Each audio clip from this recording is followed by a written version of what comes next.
Hey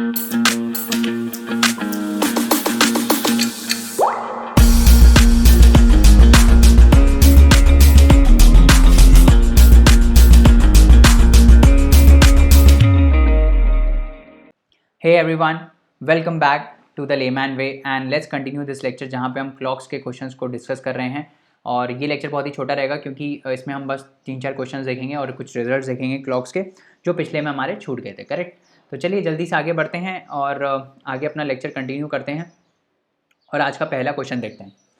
अच्छा, question देखने से पहले कुछ रिजल्ट हैं जो आपको याद रखने हैं क्लॉक्स के रिगार्डिंग जो इंपॉर्टेंट है। तो वो ये बस आप याद रख लो कि जो हैंड्स ऑफ क्लॉक है, मतलब आवर एंड हैंड, जब भी हम बोल रहे होते हैं तो आवर हैंड और मिनट हैंड की बात कर रहे होते हैं, है ना। तो ये जो आवर हैंड है और मिनट हैंड है ये कोइंसाइड, मतलब एक एंगल में ही आते हैं ऐसे करके, है ना। ये कोइंसाइड कितनी बार करते हैं एक दिन में? 22 बार। ठीक है, तो आपको याद रखना है कि एक दिन में ये 22 बार कोइंसाइड करते हैं और एक घंटे में ये एक बार कोइंसाइड करते हैं। तो आप बोल रहे हो कि अगर एक घंटे में ये एक बार कोइंसाइड कर रहे हैं तो 24 बार होना चाहिए। बिल्कुल होना चाहिए 24 बार। बट क्या होता है ना कि एक घंटे में एक बार कर रहे होते हैं तो 2 ओवरलैप हो जाता है। ये ऐसे 2 बार होता है जब ये ओवरलैप हो जाता है, मतलब 2 बार काउंट हो जाता है, तो इसीलिए 2 को हम माइनस कर देते हैं और 22 बार आ जाता है। ठीक है, ये आपको याद रखना है कि ये जो कोइंसाइड होता है ये 22 बार होता है। और इसके बाद hands of a clock form right angles. तो राइट एंगल कितनी बार बनाते हैं ये? जैसे ये राइट एंगल बनता है ना जब 3 बज रहा होता है तो ये राइट एंगल कितनी बार बनाते हैं? 44 बार। मतलब कि एक घंटे में एटलीस्ट, एक घंटे में एक्चुअली 2 बार बनाते हैं। तो टोटल बनाने चाहिए कितने बार? 12 घंटे में 24 बार। टोटल 12 घंटे में 24 बार बनाने चाहिए। बट क्या होता है कि 2 बार कोइंसाइड इसमें भी करता है, तो एक्चुअली में 12 घंटे में 22 बार बनाते हैं। तो पूरे दिन में ये लोग 44 टाइम्स ये लोग ऐसे राइट एंगल बनाते हैं, है ना। ऐसे ही सिमिलर केस होता है स्ट्रेट लाइन बनाने का। स्ट्रेट लाइन मतलब जैसे ये 6 और जब 6 बज रहा होता है तो ये 180 डिग्री बनता है ना। तो ये बनाने के ये भी 44 बार बनाते हैं। तो ये सब आपको याद रखना है कि जो हैंड्स ऑफ क्लॉक्स हैं ये कोइंसाइड करते हैं 22 बार दिन में, राइट एंगल बनाते हैं 44 बार और स्ट्रेट लाइन बनाते हैं 44 बार। ठीक है, बट इस टाइप के ऐसे रटने वाले क्वेश्चन आते नहीं हैं, ऑल तो मैंने आपको बता दिया है। क्वेश्चन आते हैं इस टाइप के, जैसे कि ये वाला है कि वॉच गेन्स वाला, जैसे गेन और लॉस वाले होते हैं ना क्वेश्चन, उस टाइप के ज़्यादा आते हैं। ठीक है, तो ये क्वेश्चन देखते हैं क्या बोल रहे हैं। A watch gains uniformly in 2 minutes. अच्छा, a watch which gains uniformly is 2 minutes low नहीं है ये, स्लो है स्लो है ये। 2 minutes, a watch which gains uniformly is 2 minutes slow at noon on Monday. Noon on Monday मतलब 12 बजे। 12 बजे मंडे को ये 2 मिनट पीछे है। समझ में आ रहा है? स्लो मतलब पीछे है, 2 मिनट एक्चुअल टाइम से पीछे है। And is 4 minutes 48 second fast, इतना आगे है, फास्ट मतलब आगे है, at 2 PM on the following Monday, अगले मंडे को, जो 7 दिन बाद फिर दूसरा मंडे आएगा ना, उस मंडे को ये 4 मिनट 48 सेकेंड फास्ट है, मतलब आगे है। When was it correct? तो क्या बोल रहा है ये कि मंडे को, मंडे 12 बजे, कितना बज रहा है मंडे को? 12 बजे, दैट इज वॉज नून, ये 2 मिनट पीछे थी। तो हम जब पीछे है ये तो हम माइनस से डिनोट करते हैं, ये 2 मिनट पीछे है। मान लो एक ऐसे नंबर लाइन सी है ना, ये 2 मिनट पीछे है। यहाँ पे ये सही टाइम दिखाएगी, दिस इज़ करेक्ट टाइम। ठीक है, और फिर अगले मंडे को, है ना, अगले मंडे को कितने बजे? 2 बजे। अगले मंडे को 2 बजे ये कितने मिनट फास्ट है? 4 मिनट 48 सेकेंड। तो 4 मिनट प्लस 48 डिवाइड बाई 60, इतने मिनट फास्ट है ये। ठीक है, तो मंडे को 12 बजे ये पीछे थी। कोई बीच में ऐसा दिन आएगा जब ये करेक्ट हो जाएगी, मतलब जब ये कुछ भी ना फास्ट होगी ना स्लो होगी, तो वो करेक्ट टाइम दिखाएगी। और फिर उसके बाद ये अगले मंडे को 4 minute plus 48 by 60 minute fast है। तो हमको ये निकालना है कि ये करेक्ट टाइम कब है, ये जो बीच में आ रहा है ना करेक्ट टाइम, ये कब आ रहा है।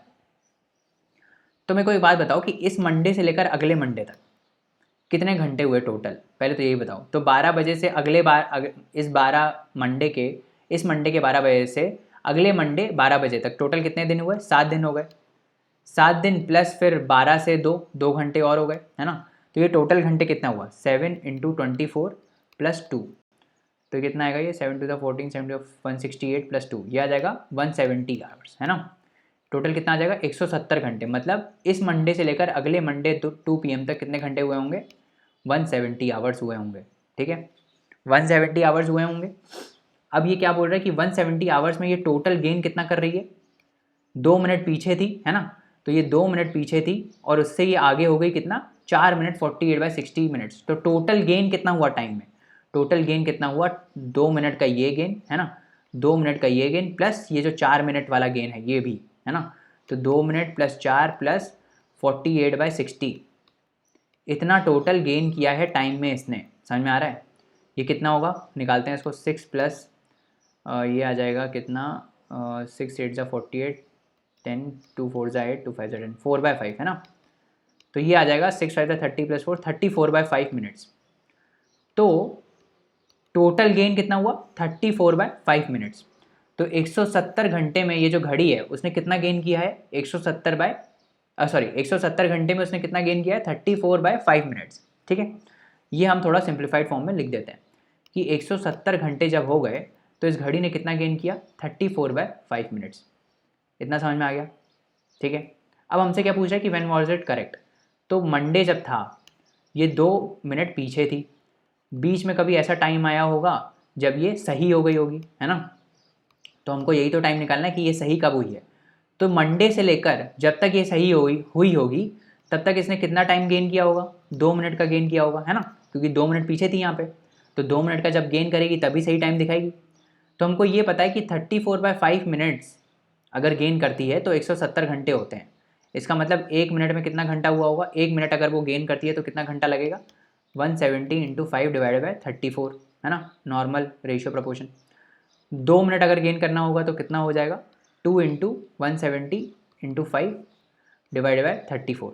इतना बेसिकली इतने घंटे चाहिए होंगे 2 मिनट को गेन करने में, इतना ही तो हमको निकालना है। तो इसको हम निकाल लेते हैं, कितना आया 17 और इधर 10 और 5 × 10 50, तो ये आ गया 50 घंटे। मतलब इसको 50 घंटे लगेगा 2 मिनट गेन करने में। और 50 घंटे कितना होता है, 50 घंटे होता है बेसिकली 24 × 2, मतलब 2 दिन प्लस 2 घंटे और, है ना। तो मतलब मंडे 12 PM से लेकर 2 दिन आप करो, कितना आएगा, ट्यूसडे और वेडनेसडे। तो वेडनेसडे का आ जाएगा, वेडनेसडे का 12 PM आ जाएगा, फिर 2 घंटे और आगे तो कितना आ जाएगा, 2 PM। तो 2 PM of Wednesday would be our answer. 2 PM Wednesday को ये घड़ी क्या है, करेक्ट टाइम दिखाएगी। Are we clear on this? तो कितना आ जाएगा, 2 PM on Wednesday would be the answer. समझ में आ रहा है कैसे किया? बहुत ही सिंपल है, पीछे चल रही है आगे हो गई, है ना, बस वो हमको टाइम नोट करना है और कितने घंटे में हो रहा है वो चीज़ वो नोट करना है और फिर हमको करेक्ट टाइम निकाल देना है। ठीक है, बस क्वेश्चन समझ आना चाहिए। समझ अगर आपको आ गया क्वेश्चन तो क्वेश्चन करने में कुछ दिक्कत नहीं होती, until unless you are not doing silly mistake, या फिर आप बेसिकली वो सब नहीं कर रहे हो, गलत कैलकुलेशन नहीं कर रहे हो, कंसेप्ट समझ में आना चाहिए। ठीक है, अब आगे बढ़ते हैं और ये क्वेश्चन देखते हैं क्या बोल रहा है। At what time in minutes between 3 o'clock and 4 o'clock both the needles will coincide each other. तो ये भी बहुत सिंपल है। ऐसे जब भी कोइंसाइड और राइट एंगल और ये सब होता है ना, तब वही कंसेप्ट, एक ही कंसेप्ट है जो आपके काम आएगा, वो है कि आप एक को रेस्ट पे मान लो, आवर एंड को आप रेस्ट पे मान लो और आप मिनट एंड को घुमाते रहो। और फिर जो भी वो पूछे, जैसे इसमें पूछा कोइंसाइड करेगा, तो कोइंसाइड करेगा तो ये पूरा 360 डिग्री घूमेगा, या फिर जो भी आपको सिचुएशन दी होगी उस हिसाब से आपको ये करना पड़ेगा क्वेश्चन, है ना। जैसे इसमें क्या सिचुएशन दी है कि 3 से 4 के बीच में, तो 3 जब बचता है, जब 3 बचता है तो ये मिनट और ये कितना एंगल बना रहे होते हैं, 90 डिग्री बना रहे होते हैं, है ना। ऐसे होता है ना, 3 जब बज रहा होता है, 3 जब बज रहा होता है तो इस टाइप का होता है। अब जब ये पूछा है कि 3 से 4 के बीच में, 3 से 4 के बीच में कब ऐसा होगा कि ये आपस में कोइंसाइड कर जाएंगे, है ना। तो हम क्या करेंगे, हम आवर एंड को रेस्ट पे मान लेंगे। हम ये मानेंगे कि ये जो आवर एंड है वो रेस्ट पे हो गई है। अगर ये रेस्ट पे है, अगर ये मूव नहीं कर रही है, तो ये जो मिनट हैंड है वो जो है वो मूव करेगी और उसको 90 डिग्री कवर करना पड़ेगा, तभी तो ये फाइनली इधर आ जाएगी। तो हमने ये देखा था कि रिलेटिव वेलोसिटी हम यूज़ करते हैं, इसकी होती है 0.5, इसकी होती है 6, तो जब हम इसको रेस्ट पे मान लेते हैं तो ये कितना हो जाता है, 6 - 0.5 डिग्रीज। तो मिनट हैंड जो है वो 1 मिनट में 5.5 डिग्रीज रिलेटिवली कवर करती है, रिलेटिवली इतना ये कवर करती है आवर हैंड के रिस्पेक्ट में। तो 1 डिग्री कितने मिनट में घूम जाएगी, 1/5 मिनट्स में। ऐसे ही हमको कितना कवर करना है, 90 डिग्री कवर करना है इस मिनट हैंड को। तो 90 डिग्री कितने मिनट में घूम जाएगी, 90 / 5.5। ये अगर आप करोगे तो कितना आ जाएगा, 900/55, दैट इज़ 511 और 5 × 5 180। तो ये कितना आ जाएगा, 180/11। अब आप देख लो कि 180/11 मिनट्स किस ऑप्शन में आ रहा है, तो आप देख लो 6 4 आना चाहिए, ये आ गया। इसको करोगे तो 176 + 4 आ जाएगा ऊपर, 180/11 आ जाएगा, है ना। तो आंसर हमारा क्या हो गया, 180/11। ठीक है, समझ में आ रहा है? कुछ नहीं होता है ऐसे क्वेश्चन में, कुछ बहुत बड़ी कोई वो नहीं है, रॉकेट साइंस नहीं है। बस आप एक कंसेप्ट मैंने आपको बता दिया कि भाई आवर एंड है उसको रेस्ट पे मान लो, और फिर मिनट एंड को मूव करते रहो रिलेटिव वेलोसिटी से, ठीक है। वो वेलोसिटी ये है कि 1 मिनट में वो 5.5 डिग्री कवर कर लेती है, ठीक है। समझ में आ गया? आगे बढ़े, अब ये वाला क्वेश्चन देखते हैं। A watch loses 2 minutes in every 24 hours while another watch gains 2 minutes in 24 hours. At a particular instant, the two watches showed an identical time. Assuming both watches start at the same time, which of the following statement is correct? So this is also a UPSC question. UPSC में ही आ चुका है ये, UPSC CSAT 2017 का question है, उसमें भी हमने ये शायद डिस्कस किया है। फिर से हम यहाँ पे भी करेंगे क्योंकि इंपॉर्टेंट क्वेश्चन है। आप देख रहे हो कैसे क्वेश्चन आते हैं, और जो लूज़ कर रही होती है और गेन कर रही होती है, इस टाइप के ही क्वेश्चन आते हैं, है ना। तो इसमें बोल रहा है कि a watch loses 2 minutes in every 24 hours. तो 2 वॉचेज़ हैं, पहली बात तो एक वॉच ये है ना, और इसके बाद दूसरी वॉच यहाँ पर है, करेक्ट। तो ये वाली जो वॉच है वो क्या बोल रहा है कि एक दिन में, मतलब 24 घंटे में, एक दिन में बेसिकली, एक दिन में ये क्या कितना घंटा लूज़ कर दे रही है, लूज़ कर दे रही है, मतलब 2 मिनट ये लूज़ कर दे रही है। तो 2 मिनट हम माइनस में लिख देंगे, है ना, क्योंकि लूज़ कर रही है, 2 मिनट लूज़ कर रही है तो 2 मिनट पीछे हो जा रही है ना। और ये जो दूसरी वॉच है ये क्या कर रही है, ये गेन कर रही है, ये गेन कर रही है कितना, 2 मिनट। तो ये 2 मिनट गेन कर रही है ना, एक दिन में ये 2 मिनट गेन कर रही है, ठीक है। फिर से हम रिलेटिव वेलोसिटी का कंसेप्ट लगाएंगे। जब भी दो चीज़ें मूव कर रही होती है ना, जो दो चीज़ें चेंज हो रही होती हैं, तो वहाँ रिलेटिव कंसेप्ट आ जाता है। तो जैसे अगर मैं ये मानूँ कि मैं आपको ये बोलूँ कि एक्चुअली में इन दोनों के बीच में, ये घड़ी और ये घड़ी एक्चुअली में एक दूसरे के रिस्पेक्ट में कितना आगे और पीछे हो रही हैं, तो आप क्या बोलोगे कि जो पहली वॉच है वो दूसरी वॉच के रिस्पेक्ट में एक्चुअली में कितना लूज कर रही है, बेसिकली दो, ये 2 गेन कर रही है, तो 4 मिनट एक्चुअली डिफरेंस आ रहा है दोनों के बीच में। समझ में आ रहा है? अगर मैं ये मान लूँ कि ये कुछ चेंज नहीं हो रही, तो इसका मतलब यही है ना कि ये 4 मिनट से आगे हो रही है, क्योंकि इन दोनों के बीच में डिफरेंस 4 मिनट का आ रहा है। 2 मिनट तो ये गेन कर रही है आगे, और ये 2 मिनट लूज़ कर रही है, तो इन दोनों के बीच में डिफरेंस जो है वो 4 मिनट का आ रहा है। मतलब ये जो पहली वॉच है और ये जो दूसरी वॉच है, इसके बीच में टाइम डिफरेंस जो है वो 4 मिनट का है। समझ में आ रहा है ना? इनके बीच में जो टाइम डिफरेंस है वो कितना है, इनके बीच में जो टाइम डिफरेंस है वो है 4 मिनट का, ठीक है। तो ये 4 मिनट, मतलब ये घड़ी है और ये एक दूसरी घड़ी है, ये जो दूसरी घड़ी है वो 4 मिनट आगे हो रही है, अगर मैं ये मान लूँ कि ये वाली जो घड़ी है वो रेस्ट पर है ना। अब ये पूछ रहा है कि assuming both watches start at the same time, मतलब कि मान लो ये 12 बजे दोनों वॉचेस जो हैं ये स्टार्ट हो रही हैं, ये भी 12 बज रहा है, यहाँ पे भी 12 बज रहा है ना। तो ये दोनों फिर वापस सेम टाइम कब दिखाएंगी, तो ये सेम टाइम तभी दिखाएंगी जब ये वाली घड़ी पूरा दिन कवर करके इधर आ जाएगी, है ना, तभी सेम टाइम दिखाएगी, करेक्ट। तो हमको ये पता है कि एक दिन में रिलेटिवली ये जो वॉच है वो 4 मिनट गेन कर रही है ना। रिलेटिवली एक दिन में ये जो वॉच है ये दूसरे के रिस्पेक्ट में 4 मिनट गेन कर रही है। हमने दूसरे को रेस्ट पे मान लिया है कि दूसरा कुछ चेंज नहीं हो रही है, तो फिर से ये वापस कब आएगी यहाँ पे। अब एक दिन में जब 4 मिनट गेन कर रही है तो हमको क्या करना है, हमको ये दिखाना है कि 24 घंटे लगेगा इसको दोबारा वापस इधर आने में, है ना, 24 घंटे लगेगा। तो एक दिन में अगर ये 4 मिनट गेन कर रही है तो एक मिनट में बेसिकली 1 मिनट गेन करने में कितना दिन लगेगा, 1/4 दिन लगेगा, है ना। अब एक दिन में अब ये 24 घंटे इसको कवर करना है रिलेटिवली, तो 24 घंटे में कितने मिनट्स होते हैं, 24 × 60 मिनट होते हैं, है ना। तो 24 × 60 मिनट कवर करने में, 24 × 60 मिनट कवर करने में इसको कितने दिन लगेंगे, 1/4 × 24 × 60, तो ये आ जाएगा 4 6 24, है ना। 360 दिन लगेंगे इसको दोबारा सेम टाइम दिखाने में। तो इसमें क्या बोल रहा है, 30 दिन, 90 दिन, 120, तीनों में से कोई भी ऑप्शन नहीं है। आंसर क्या हो जाएगा, नन ऑफ द अबव, क्योंकि इसको 360 दिन लगेंगे फिर से वही टाइम दिखाने में। समझ में आया क्या किया हमने, एक वॉच को सिंपल रेस्ट पे ले लिया और हमने ये देखा कि दूसरी वॉच पहली वॉच के रिस्पेक्ट में 4 मिनट गेन कर रही है ना, क्योंकि ये वैसे तो 2 मिनट कर रही है पर ये 2 मिनट लूज़ भी कर रही है, तो इसके रिस्पेक्ट में जो दूसरी वॉच है ये 4 मिनट गेन कर रही है। तो एक दिन में ये 4 मिनट गेन कर रही है ना। अब हमको क्या करना है कि अगर ये 4 मिनट गेन कर रही है तो ये वापस दोनों सेम कैसे आएंगी रिलेटिवली, जब ये पूरा 24 घंटा कवर कर लेगी, है ना। जब ये सेम टाइम कब दिखाएगी, जब ये 24 घंटा फिर से कवर कर लेगी और वही टाइम आ जाएगा जिससे ये स्टार्ट हुए थे, है ना। तो 24 घंटा कवर करने में इसको कितना दिन लगेगा, 360 डेज लगेगा रिलेटिवली। समझ में आ रहा है? तो ये हो गया आपका ये वाला कंसेप्ट। अब ये क्या बोल रहा है अगला क्वेश्चन कि a clock strikes once at 1 o'clock, twice at 2 o'clock, thrice at 3 o'clock and so on, if it takes 12 seconds to strike 5 o'clock, what is the time taken by it to strike 10 o'clock। ये तो clocks का question है ही नहीं पहली बात।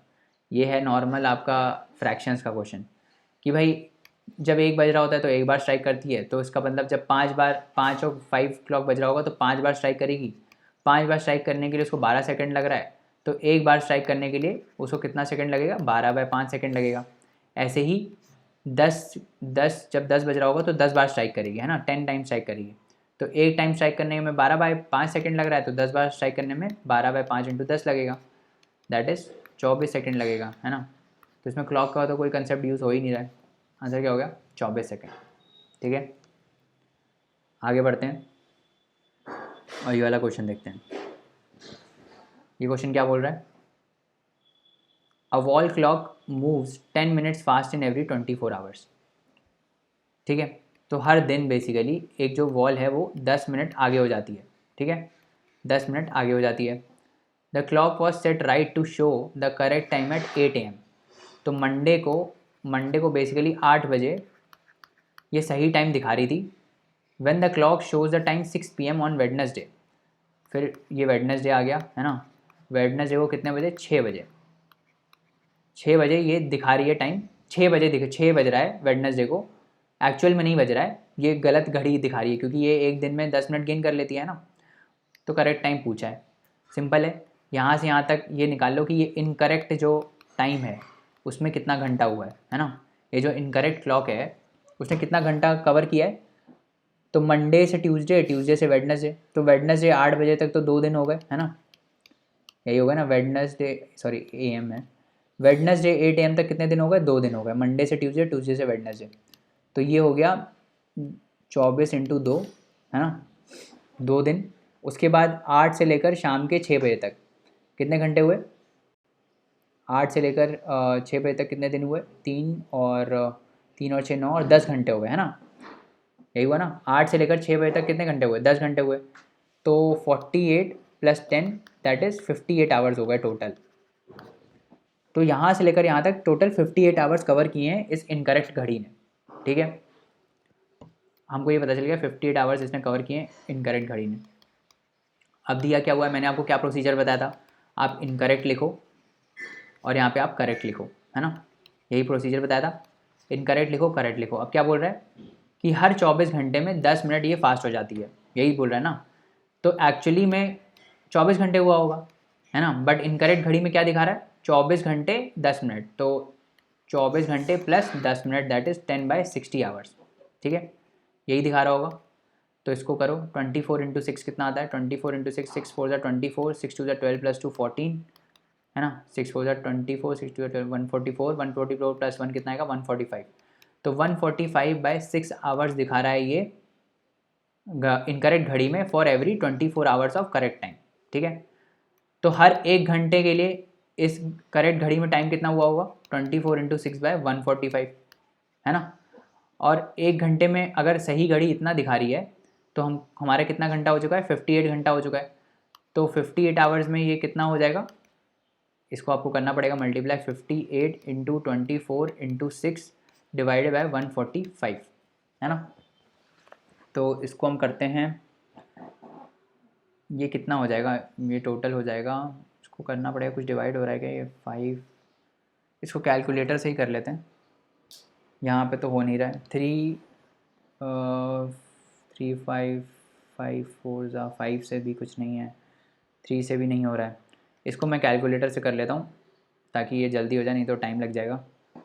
58 × 24 × 6 divided by 145, तो ये आ जाएगा 57.6, है ना। ये कितना आ जाएगा, 57.6 आवर्स। तो बेसिकली आपने देखा कि 58 आवर्स हुए थे, है ना, बट एक्चुअली में टाइम कितना हुआ है, 57.6 आवर्स। तो ये 0.4 आवर्स बेसिकली आगे है इससे, है ना। अच्छा, इसको और भी तरीके से कर सकते थे, ये हमको कैलकुलेट करने का ज़रूरत ही नहीं था, पता है। हम क्या करते कि 58 घंटे में जो भी आया है वो इतना टाइम हुआ होगा, है ना, 58 घंटे में इतना टाइम हुआ होगा। तो एक्चुअली में डिफरेंस कितना हो, हमको तो डिफरेंस ही निकालना है ना बस। तो हमको ये कर लेना था, इसमें 58 माइनस कर देते इससे, है ना। तो ये आ जाता 58 common 1 minus 24 into 6 divide by 145, यहाँ से सही आ जाता। अब इसको कर लो, 144 आता है, 145 इधर आ जाएगा, 1/145 इंटू 58, ठीक है। ये हो गया आवर्स में, ठीक है, ये क्या हो गया आवर्स में। तो ये बेसिकली आ जाएगा 0.4 आवर्स का डिफरेंस आ जाएगा अगर आप डिवाइड करोगे तो इसको। This would come as 0.4, 4/10, 3 1 3 6 18, 3 4 12, 58 by यही आता है, 58 डिवाइड बाई 145 करते हैं, ये 0.4 आएगा आपका। This would be 0.4। तो 0.4 घंटा बेसिकली, 0.4 घंटा कितने मिनट हो गया, 4/10 इंटू 60, 24 मिनट, है ना, 24 मिनट हो गया ये। मतलब क्या है ये कि एक्चुअली में 24 मिनट कम हुआ होगा बट ये 24 मिनट ज़्यादा दिखा रहा है ना। तो 6 दिखा रहा है ये, 6 बजे से 24 मिनट कम कर दो तो कितना आएगा, ये आ जाएगा, है ना। 24 मिनट कम करोगे तो यही बज रहा होगा 5:36 हो रहा होगा, बट ये दिखा रहा है 6 मिनट क्योंकि ये 24 मिनट आगे दिखा रहा है ना। तो इसका आंसर क्या हो जाएगा, 5 आवर्स 36 मिनट। तो कंसेप्ट मैं आपको बताना चाह रहा हूँ कि वो यही है कि इनकरेक्ट टाइम लिखो, करेक्ट टाइम लिखो, फिर रेशियो एंड प्रोपोर्शन से करते चले जाओ, ठीक है, समझ में आ गया। तो ये हो गया हमारा लेक्चर ख़त्म। कैलेंडर, क्लॉक्स एंड डेट्स के सारे क्वेश्चन, सारे टाइप के हमने क्वेश्चंस कर लिए है ना। आई होप कंसेप्ट समझ में आया होगा। एंड इसके अलावा आप क्वेश्चंस को प्रैक्टिस करते रहिए, करेक्ट, क्वेश्चंस को आप प्रैक्टिस करते रहो तो आपका जो होल्ड है कंसेप्ट पे वो बना रहेगा, है ना। तो अगले लेक्चर में मिलते हैं। अगले लेक्चर में हम क्या करेंगे वो उससे स्टार्ट करेंगे, upstream downstream question, speed, distance, time, ये सारे हम जो क्वेश्चन हैं, और जो ट्रेन पे क्वेश्चन आते हैं ना कि पोल से पास कर रही है, एक प्लेटफॉर्म से पास कर रही है, ये सारे क्वेश्चन हम एप्टीट्यूड के अगले लेक्चर में देखेंगे, ठीक है। चलो अगले लेक्चर में मिलते हैं। Thank you so much, bye bye and take care.